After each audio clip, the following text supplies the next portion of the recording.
Guys, ayan, so welcome back to my channel. It's been a while since hindi ako nakapag-film. Siguro sobrang tagal na din, mga 7 months I think. Ayan, kasi playback ko yung mga videos ko. Ang tagal ko na pala hindi nakapag-upload. Sorry guys. Ayan, so dumadaan na kasi ako sa part ng buhay ko na I feel stressed. Yung lahat na ng emotion, parang nadidrain ako at all na parang ano ba, parang nawawalan ako ng gana, ganung ano.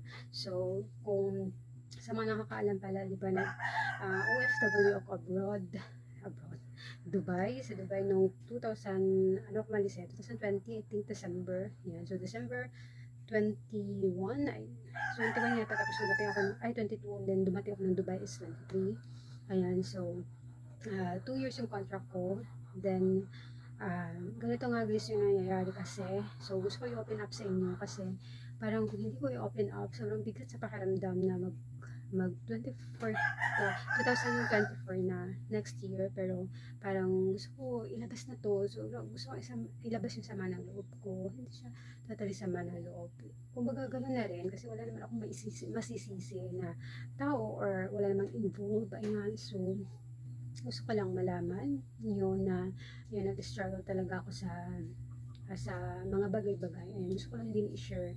Yun nga, open up ko sa inyo para yung, kumbaga, meron din, marami ding OFW na makaka-relate sa akin. Sorry guys, gumamit lang ako ng ganito para marinig mo ako kasi hindi ko masyado nilalakasan yung boses ko. At saka, masama din kasi yung panahon. Ulan-ulan din. Yan, so, ganito nga guys. So, gusto ko lang kasi i-share yung video na to para for awareness dun sa iba, tsaka malaman din nila kung ano yung bawat OFW na may pinagdadaanan. Ayan.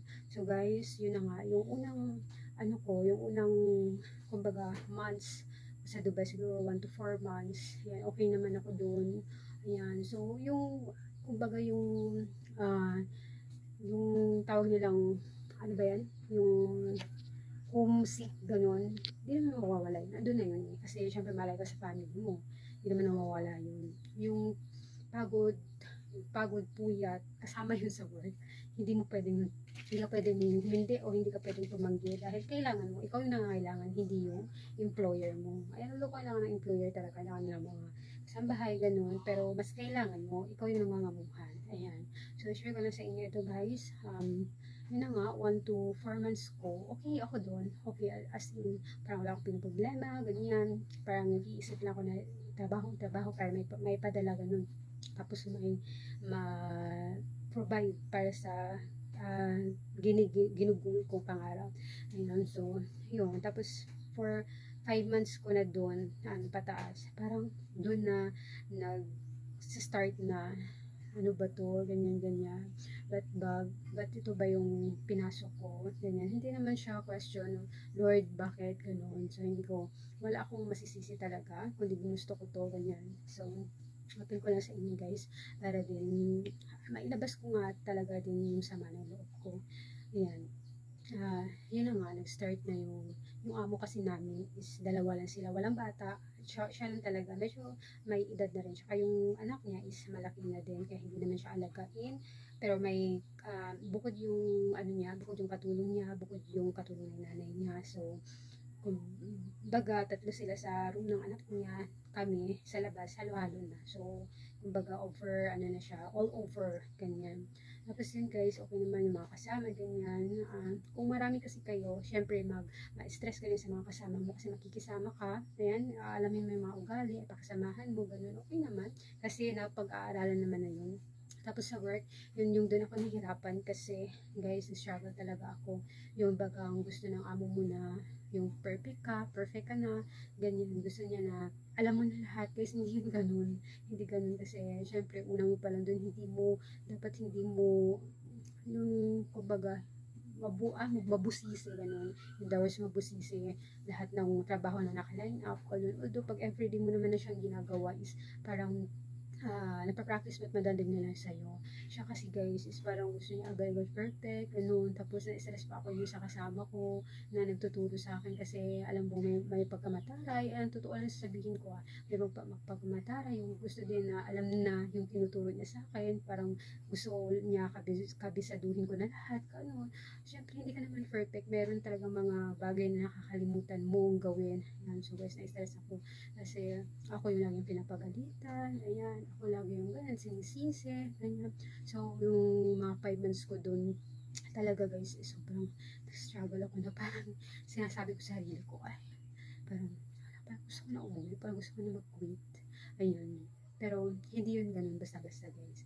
Kasi dapat mo tapusin yung kontrata mo. Tapos yun, sorry guys ayan, tapos yun, parang, yung mga, kumbaga, yung stress ko, dinadaan ko na lang sa pag-social media, ayan, dahan-dahan upload, kaya nga din doon, wala talaga akong tuloy-tuloy na upload, bihira na din talaga ako mag-upload doon, andun pa ako, kasi nga strict din sila, lalo yung mga kasamahan mo, maraming napapansin sa'yo na, ganto ganyan, bawal ganto ganyan, although, hindi naman talaga actually bawal lang yung pinaka-own talaga nila na property, yun yung pinakabawal na iaano mo, ipapakita mo. Pero yung talagang doon na mismo so sana panoorin nyo to guys hanggang dulo. Ayan, so gusto ko lang mag-share para mailabas din ng ibang OFW. Kaya meron kayong mga kamag-anak na OFW. Huwag nyo silang stressan guys. Kung maaari, kumustahin sila kasi hindi nyo alam yung struggle, yung hirap na yung dinanas nila. So, iba makikita nyo masaya siguro. Pero deep inside yung may kinikim-kim sila, gano'n. So, yun yung time na kumbaga pag nangumusta lang kayo, gano'n, pag may kailangan kayo, pag sawa loob, gano'n guys. As long as araw-araw makausap nyo sila, gawin nyo, kasi hindi nyo alam, diba? Sobrang takot talaga ako guys, dati pa. Ayoko talaga mag-abroad, like, mga Middle East, kasi ang dami kasing liban, dati pa naman, di nawawala, may namamatay, may minamaltrato, gano'n. So, sabi ko sa sarili ko, di bali wag na, bali maghirap ako sa Pilipinas, so buwis yung buhay ko sa abroad, tapos wala ka pang makakapitan, ganun. So, hirap talaga guys. Tapos yun nga, mga 5 months ko, pataas na, gumapit ng money, like ganun. Iba na talaga yung, kumbaga yung trato ng amo ko sa akin. Hindi ko alam. Actually, hindi lang naman ako. Pati yung mga kasama ko pag may pagkakamali na sa konti sa work, andun na yung sigaw. Normal lang naman yun kasi tanggapin mo kasi yun, mali ka. Pero yung alam mo yung wala ko alam pang mali. Pero yung sigaw, yung pananakit, ayan. Dumating din talaga sa point guys na nasaktan din talaga ako. Hindi ko lang alam kasi hindi makontrol yung emotion niya, yung galit niya, ganun. So, saktan niya ako ilang beses na. So, pinasabihin ko rin yung mga kapatid ko. Sabi, ganun, parang gusto ko nang umuwi, ganyan. So, wala talaga akong, wala akong ano talaga doon. Meron mga i-share ka nila, yung mga kasama mo doon. Okay na, kaya mo yan, ganyan talaga, ganyan. Pero, that time pala, nalaman ko na hindi lang pala ako yung pinakauna. Meron ding katulong sila dati, sorry kaysa dati na ganun din yung nangyayari sa akin. Masakla pa nga din dati. Tapos yung tao na nagdala sa kasi direct hired ako, yung tao na nagdala sa akin doon, sabi niya ganyan siya dati pero akala namin nagbago. So di ba yung words na akala namin ganun, so alam na pala nila yung una pala. So hindi ko naman siya sinisisi although, pero andun na yung sa point na dapat yung warning man lang ba. Tapos sabi niya lang sa akin na yung performance mo, yung kumbaga ikaw ang ano sa performance mo, o yung na trabaho mo, ng performance mo. So parang sabi ko, napaisip tuloy ako. Ganun ba yun? Depende pa pala sa performance ko kung masasaktan ako o hindi. Ganun. Although question ko talaga, ano kayang ginawa akong mali? Ba't ang ingi talaga ng ulo ng amo? Wala sila ang as in dun guys, diba sa iba, meron silang nangasawa, yun wala talaga siya. Diba may asawa, kaya ayaw selos, ang dahilan ng galit or inis sa katulog, wala, dalawa na silang anak na, tapos may tinitik siya mga gamot, siguro dala na din ng gamot. Alam niyo yung matanda na naiirita na gano'n. Intindihan ko yun guys, sobrang naiintindihan ko. Kasi syempre matanda pero yung, kumbaga yung galit na parang wala namang dahilan para magalit, wala namang, so parang ingat talaga ng ulo sa akin, hindi ko alam. Pero hindi lang din yun sa akin guys, meron pa rin akong kasama na naka-assign sa kusina. Kami dalawa, pinagkukumpara kami, ikaw, gagaling siya, ikaw, tutulad mo na rin si ganito, na ganyan, parehas kayo, ganyan. Yung kumbaga yung suntok, yung physical na suntok, physical na tulak, gano'n. Ang sakit na para sa iyo eh. Yung parang hindi mo alam, yung mapapaiyak ka na lang talaga, ayaw niya umiiyak sa harap niya. Ayaw niya umiiyak sa harap niya guys. Kaya ang ginagawa ko, namumukhaw talaga ako. Magalit man siya kung hindi. Ayaw ko talaga umiyak sa harap niya kasi yun yung pinaka-ayaw niya. Lalo ka pa niya sisigawan pag gano'n. Tapos, that time, siguro mga may 4 na beses o 3 beses na ginawa niya sa akin. Talagang parang gusto ko na sabihin, send mo na lang ako sa Pilipinas. Yes, ganitohin mo ko kasi hindi naman ako napunta dito para saktan mo, gano'n. But na gano'n talaga yung gusto ko na i-point out sa kanya, pero hindi ko magawa. Yung ginagawa ko is nag-walk out na lang talaga ako. Tapos, hindi ako kaiyak sa washing room. Isa sa kwarto, tumatakbo ako. Tapos pinapatawag ako. Sabi ko, ayoko talaga, parang ayoko na. That time pa nga, naisip ko, tumakas lang kaya ako. Siyempre, hindi ka naman ganun basta. Yung mindset mo na ganun, hindi ka naman pwede tumakas lang kasi ang dami nila. Kasi guys, royal family kasi sila, ganun. Yung baga, ang dami nila, yung bago ka makarating sa bahay nila, may gate pa, ganun, daming kwadya, daming ano, tapos sobrang taas din ng bako, din mo talaga siya, basta hindi ka basta makakaalis. Tumatak sa point ko talaga yun guys. Sabi ko, tapos kumbaga sinasabi ko, yung pag-iisip ko, no? Kung tatakas ako, sino, ano sa akin, saan ako tatakbo sa labas, ganun. Tapos ako pa mapapasama kasi syempre, makagawan ako ng kumbaga, ano na lang na, ito nagnakaw, ganyan. So, sobrang, alam niyo, nalo talaga yung isip ko that time. Sabi ko, tatakas ako sa, punta sa labas. Ano, kung magiging, ako pa yung magiging masama, ganun. So, sorry guys, hindi ko lang mapigilan yung emotion ko. Kasi ang dami ko nang iyak eh. Ang dami ko naiyak dito. Actually, hindi ka na dapat ako maiiyak. Pero nga, iniisip mo pa lang, iisipin mo pa lang, yung kumbaga tumatak sa puso, sa isip mo, yung physical mo, emotional, grabe na yung kumbaga niranas. So sabi ko, wow, first time ko maglalabas, first time ko mag-OFW, mag-abroad. Pero ito pa yung naranasan ko. Ayan, sana man lang, diba? Pero wala lang magagawa kasi yun nga yung kapalaran ko, tsaka hindi ako pinalad. Then, nun guys, yung 2 years ko nakatala, hindi ko talaga tinapos. Hindi ko na kaya. Mas gusto ko pang umuwi na walang pera kaysa ma-stress na, kumbaga, may anak ako, may mga anak ako, ayoko, yung kumbaga, yung ipagpalit yung depression, yung stress ko, para lang sa pera, sa trabaho, hindi na, ibali wala akong pera, uuwi.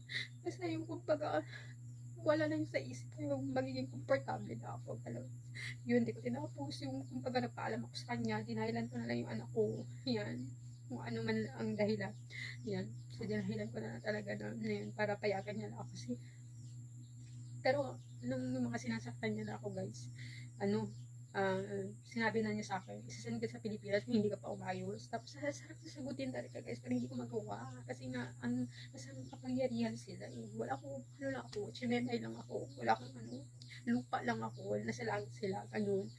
So, kumbaga yun, that time talaga nagpaalam ako din. Kasi ko na lang yung loob ko guys. Di ba, bali na ano sabihin niya, tanggapin ko, ganun. So, ano ako, 1 year and 10 months lang yata ako doon, or 11, ganun. So, malaki na talaga tapos yung kontrata ko. Hindi ko lang talaga yung lubos matanggap. Ganun yung kinalabasan ng pagiging first time ko. And gusto ko naman i-share sa inyo guys. Gusto ko wala kasi, wala akong sabihan na yung buong-buo. So, ibalikan para pagka susunod na taon, wala na akong kinikimkim. Although may kinikimkim ako mga problema, yung kaya ko i-handle. Yun kasi, parang hanggang ngayon, andito pa rin siya. Ang hirap. Gusto kong ilabas. Ganun. Ayan.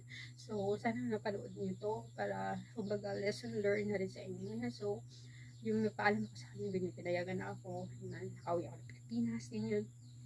Tapos hanggang sa aeroplano guys, umiiyak pa talaga ako. Yung halong masaya ako, na emotional, na kumbaga emotional, hindi dahil wala na ako trabaho, hindi dahil nakatakas na ako, ganun. So, sobrang happy ko talaga yung time na yun na kumbaga ganun din pag-alinlangan dahil ganyan isip ko ano na baka isusunod na buhay, future, ganun. Ayan. So, sorry guys, gusto ko lang i-open up sa inyo dahil gusto ko talaga matapos ng lahat-lahat nito. Ayan, so kung may mga OFW kayong nagkakasabahan, nagkakatulog, o kahit yung mga OFW talaga na kung anong work nila, kumusta nyo sila kung maaari everyday video call to message, yan, kasi hindi nyo alam guys yung mga dinadanas yung kumbaga nakikita nyo na siguro sarap naman ang buhay nila, meron silang papasyal-pasyal lang, pakain-kain na sa labas, ganun, may patiktok-tiktok, ano, yung kumbaga stress free, stress reliever nila yun guys, para takasan yung pansamantalang pagod, hirap, puyat, stress, depression, ganun. Kaya nga yung iba, diba, papakamatay na lang dahil hindi na kinaya, stress, depression. Talagang ako, nagpaalam ako. Kasi ayaw umabot sa point na gano'n yung nangyari sa akin. Na umabot ako sa stress, depression. Kasi mga anak ko, paano na, pag gano'n ako, pag uuwi akong bangkay, gano'n. Hindi gano'n, ayoko. Kaya yun lang naman guys ang i-share ko. Sana napanood nyo to hanggang dulo. Although madahaba to, pero gusto ko lang i-share para may mabalikan akong ano na kahit hindi naman talaga magandang nangyari sa akin, thankful pa rin ako dahil kahit paano yung pinahirapan ko may napuntahan naman kapag pagpatayo kami ng maliit lang naman na bahay. Ayan. So, gusto ko pa din mag-try guys, mag-abroad. Pero sa ibang bansa na siguro, kakayanin siguro ito. Ayan, so maraming prosesong pagdadaan na hindi ganun kadali, pero itatry ko, wala namang mawawala. Siguro lesson lang yun sa akin. Kaya lagi ko din question, oo, sa dami-dami problema at dami-dami ng kasalanan na nagawa ko, deserve ko lang din siguro yun. So, kung siguro nasasaktan ako, may mga taong mas happy, yan, na nasasaktan ako. Yan, may taong gustong masaktan ako dahil kumbaga revenge na siguro nila, yung gano'n siguro yung iniisip nila. Ganyan, although walang taong perfecto, tandaan nyo yan. Kung masaya kayo sa ganung pangyayari sa buhay ko, congratulations, tagumpay naman kayo. Pero yung kasalanan ko is kasalanan ko. Wala akong kumbaga sinisising tao dahil kasalanan ko nga at pinagbabayaran ko yun araw-araw. So kung masaya kayo sa dinanas ko, well, good luck din sa inyo. Sana guys may mga natutunan kayo. Ayan, yung natutunan, syempre sinare ko lang. Meron kumbaga lesson na din. Ayan. So, tayo talaga gagawa ng kapalaran natin. Tayo gagawa ng tadhana natin. So, paswertihan na lang talaga sa abroad. Sa amo man, sa kasama man, ganun. So, thank you guys for watching. So, thank you guys for watching. Sana mag-like and mag-subscribe. Ituloy ko yung channel ko. As in, na ngayon na labas ko din sa mga loob ko, ng hinanakit ko. Ayan. So, keep uploading pa rin ako. Tuloy-tuloy pa rin. Bahala na kung saan ako dalhin ng kapalaran. Ayan. So, manood kayo. Supportahan nyo pa rin ako. Ayan. Upload na. Tuloy-tuloy na itong video natin, vlog natin. I-in ko talaga kasi ito yung gusto ko noon pa man. Ilang years na ako nag-vlog. So, gusto ko itong gawin. Kasi, gusto ko i-keep yung mga memories na panoorin niyo someday ng mga anak ko, ayan. So, ayan guys, thank you so much for watching. Sana natapos niyo itong video na ito. Huwag kalimutan i-like, subscribe, and share na din kayo kung gusto niyo naman, ayan. Bye guys, ayan. So, see you in my next video.